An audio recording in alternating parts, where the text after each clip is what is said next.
Chapter 7 Heather. The forest was cooler than the sunny plains. It was filled with shadows and bird calls. "Where are you?" Jack shouted. "Here," said Annie. He found her in a thick glade. Bright rays streamed between the trees. Green leaves and vines swayed in the dapple light. The little red bird sat in a tree twittering at them. "Jack, what's that?" said Annie. She pointed at the round, brown thing hanging from a low branch. "Bees buzz around it." "If that's her nest, it's a pretty weird nest," said Annie. "That's not a nest," said Jack. "It's a beehive. Don't you see the bees?" "Jacks," said Annie. She stepped back from the tree. But a little bird darted at the beehive and picked at it. "What's she doing?" said Annie. The bird kept picking at the hive. "I don't know. Maybe she's as nuts as you," said Jack. "Look her up in the book," said Annie. "See if it says she's nuts." "Are you kidding?" said Jack.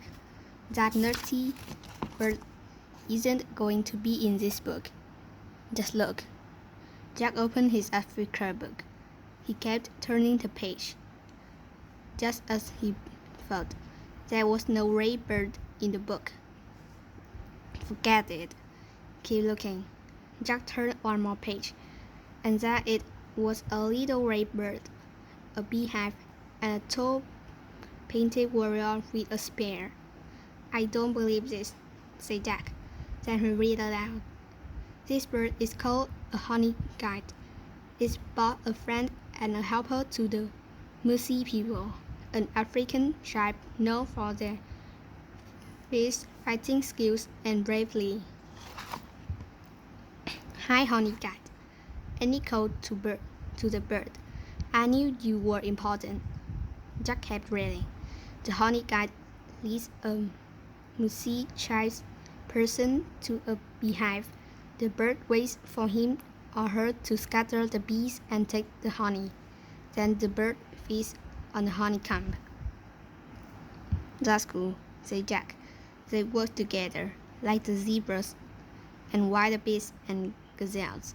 "Yeah," said Annie, "and she wants us to be her helpers. We have to scatter the bees and leave her the honeycomb." "How do we do that?" said Jack. He looked back at the book. It didn't say how. "Well, maybe we could wave those bees at them," said Annie. She pointed to some bright winged plants that looked like Jane fans.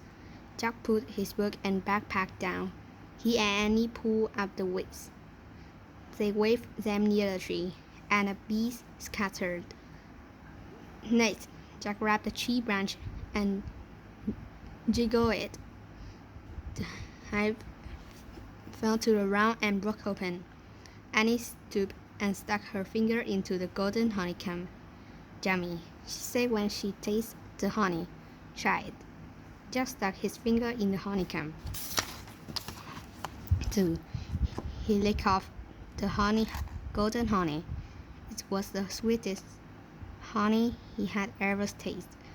"Now the honey guide can't get to her honeycomb," said Annie. "Yeah, but she'd better hurry before the bees come back," said Annie. "It's weird," said Jack. "Honey's so sweet and good, but to get it, you have to go past a lot of dangerous bees." "Oh man," whispered Jack. "That's it." "That's what?" asked Annie. Jack said Morgan's riddle. "I'm the color of gold, and as sweet as can be. But beware of the danger that's all around me. What am I?" "I get it," Annie whispered. "Honey." "Honey," said Jack, nodding and smiling. "That's it. We've answered Morgan's riddle. Let's go home."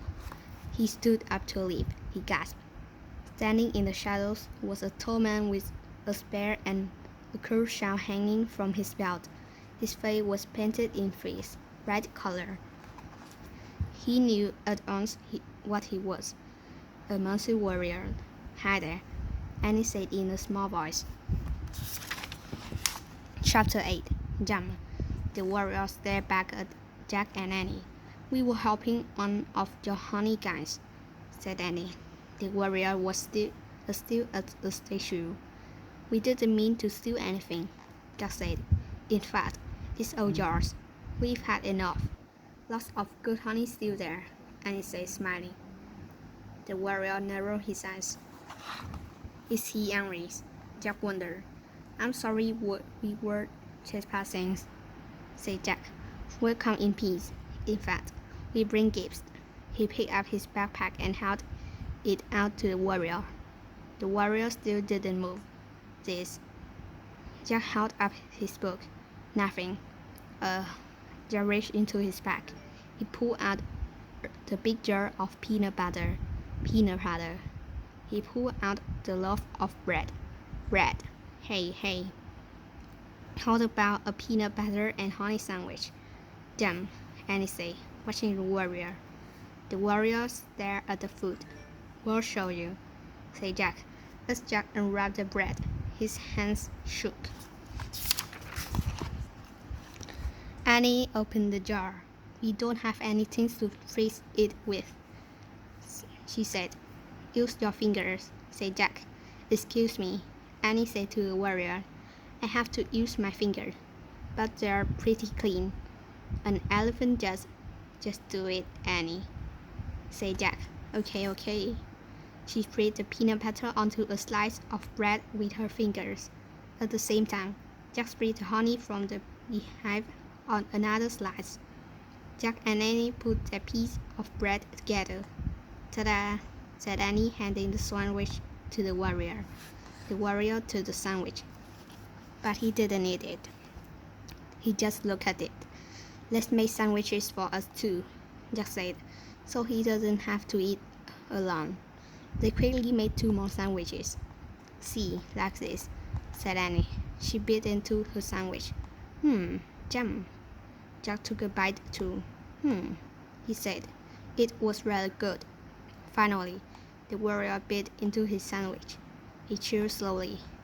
This is called a picnic, said Annie.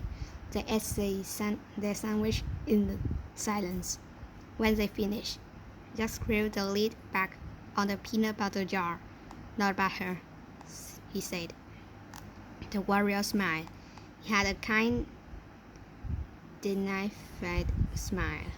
Jack and Annie smiled back at him. Then the warrior turned gracefully and vanished into the trees.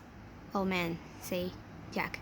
Part of him wanted to follow the silent warrior through the shadowy forest. Ready? Annie asked softly. Jack nodded. Annie started to go. Wait, said Jack. He put away the peanut butter and bread. We're going back to the treehouse, right? We're not going to do anything silly, like rescue anything or chase birds, right? Those things aren't silly, said Annie.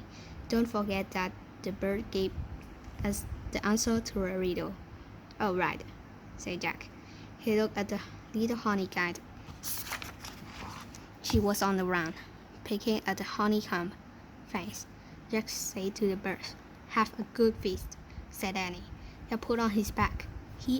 Then he and Annie started out of the forest. When they passed the pond, they saw the elephant still splashing in the water. He lifted his trunk. He seemed to be waving at them. See ya, Annie shouted, waving back. They rounded the bend in the river, then started through the tall grass. As they walked back toward the treehouse, they saw the wildebeest in the distance. There were still some crossing the river. They saw a family of zebras grazing together. They saw long giraffes walking from tree to tree, eating the leaves. And they saw a bunch of lions sleeping in the shade of a tree, the same tree that the treehouse was in. Whoops, said Annie. Jack's heart gave a jump. So there they are, he said.